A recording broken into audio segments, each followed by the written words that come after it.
If you watched last week's video, I did a quick introduction to this new series that I've started. I help brands every week take your idea and guide you from concept to a finished product. And we're following the manufacturer's production schedule of spring, summer, and autumn, winter. My name is Karen and I run a fashion production agency in Porto, helping brands manufacture their products in Portugal. Now, you do not have to be manufacturing in Portugal or even Europe for that matter in order to follow along this series. As a way to make the process of developing a fashion brand easier and feel less like a mountain and more like a hill, we're going to break our year into quarters or 90 days or 3 months. It will make the process feel more manageable. Now, this first quarter is for design. This is the pre-production phase that includes brainstorming, mood boards, your colors, your prints, and your fabric selections, your sketches, and eventually creating a tech pack. Taking all of that information and putting it into the technical sheet that you give to a manufacturer. So you are pitching your tech packs to manufacturers by March. Already that sounds like a lot. If you want to follow along, tap the bell for notifications. You don't want to miss a week. You want to be able to stay on track every week. Now, with all the housekeeping out of the way, let's move on to week 1, which is brainstorming. All of the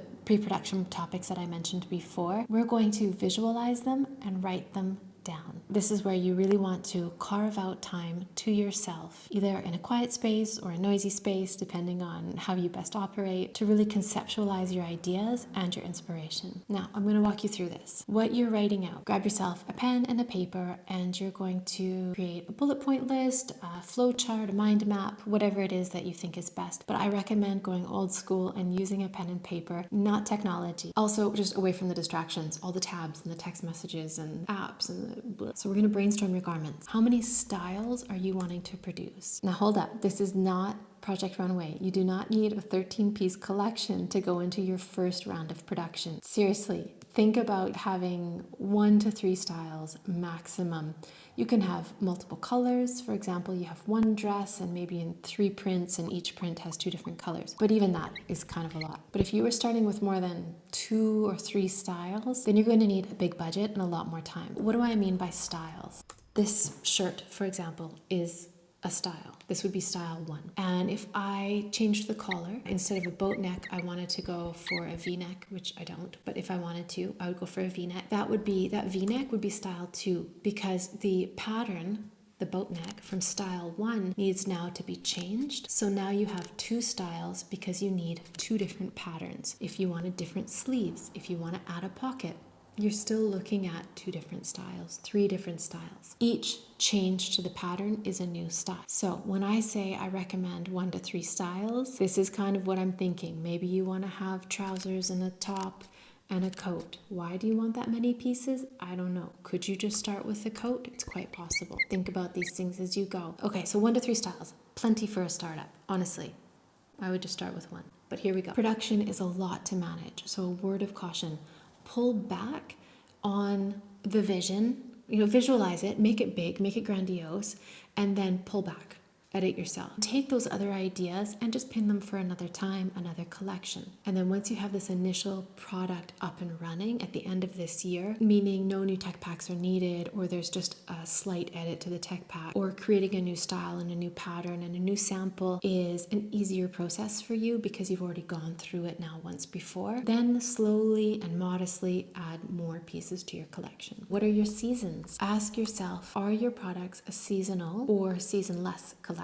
Meaning, are you following the spring, summer, autumn, winter season? Or are you one season? Maybe you are resort, holiday, vacation wear. Another really great concept that I think does well is seasonless, meaning that your products are going to work all year round.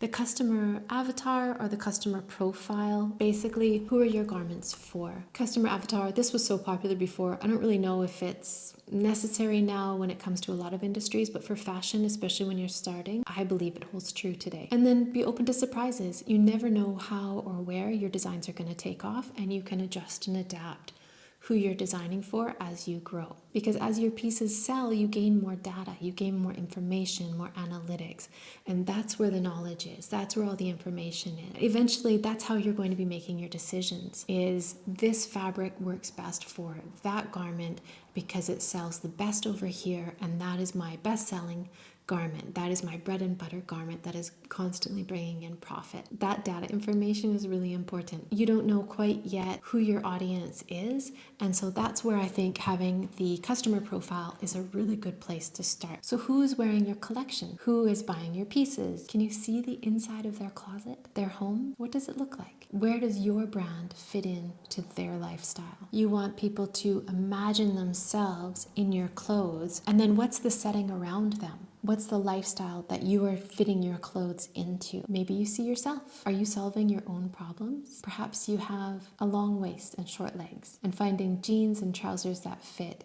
is so frustrating. The store-bought trousers maybe fit you perfectly on the hips and the waist, but they swim around your ankles. And the cut of the knee is too low, so you can't really make alterations to the inseam. It makes it complicated. And you know that you can fix this through your designs. Or maybe you're a guy and you're tired of looking for jeans and only coming up with jeans that are super tight at the ankle, but they hang off your bum. They are all common problems and all common complaints. We all have our own issues because we are not one cut. We are not a standard fit model size. Labels and packaging are often really overlooked, and then brands are kind of scrambling towards the end of this stage going like, oh my gosh, I didn't even think about my care labels or my center back label or the hang tags, or am I going to wrap it in packaging? Is it going to go into a poly bag? All of your labels and your hang tags and your packaging, they all require a manufacturer. They all require design, and they all require a tech pack. They require sampling, they require quality control. And it needs to be arranged so that it gets to the manufacturer on time. A lot of manufacturers will help you with this part, by the way. So add this in. What does your labeling and your packaging look like? Running a fashion brand means you are wearing 100 different hats. It's so hard to be creative when you're exhausted. That's why agencies like mine exist, so that we look after the project and oversee all aspects of the production, and you can focus on the aspects where you shine. The fabric. The fabric is the best part, in my opinion. How do you want your products to feel? How do you want them to hang? What do you want the care for your product to be like? I absolutely love sourcing fabric. I love going to textile events. I love experiencing fabric manufacturers. I think fabric is the make or break for any design. So what is your fabric? Or maybe you don't know what fabric you want. Maybe you want to understand fabric better. Maybe you want to understand sustainable fabric and what does that mean? And you want to bring that into your marketing. We want to go to your messaging and branding. So I have a passion for fabric, which I made clear in my last point, along with ethical manufacturing, transparent supply chains. These are topics that my brand stands for. When it comes to messaging and branding, I think fashion brands have a hard time because they can say, oh, we're a sustainable brand, but when you look further, they're using virgin polyester. Well, you're not a sustainable brand. That's not, how are you sustainable? How? So you want to be careful on how you use that in your branding. And what I would suggest right now is just doing some bullet points. Are you wanting traceability or transparency in your brand? Is a portion of your proceeds going to something important to you? Sure, it's nice to have people praising your designs and all the likes and the follows and the comments. Those are all great things. That kind of feedback is really important. Think deeper and beyond what's in it for you. This brings me to my last brainstorming piece. Where do you want to put your energy into? If we went over every piece of production and running a brand, where do you see yourself putting your energy into? Because that's what you do best. Where do you feel most energetic? There will be parts of your brand that will need you no matter what, like it or not. And there will be other aspects that absolutely fill your soul. Let me know in the comments, what is it about starting a fashion brand that makes you really excited? So have a good time with this first task, and I'll see you next week.